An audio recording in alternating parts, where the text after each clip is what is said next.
Жалпы ерлі зайыптылар өмір сүру барысында үш деңгейден өтеді екен. Бірінші физикалық, екінші менталды, үшінші рухани деңгей. Физикалық деңгей бұл бастапқы кезде ерлі зайыптылардың бір-біріне деген махаббатпен өмір сүру, сезіммен өмір сүруі, иә.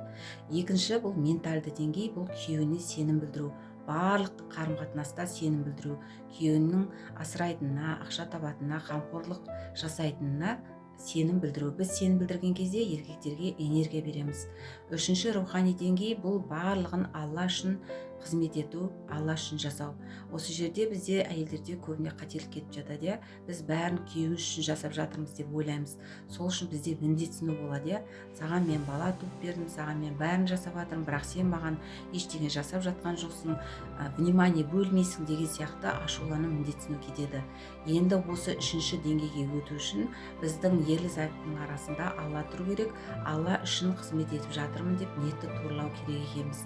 Енді сіздерге сұрақ: сіздер қазір қай деңгейде жүрсіздер? Сіздермен болған Зира, психолог, Астанадан.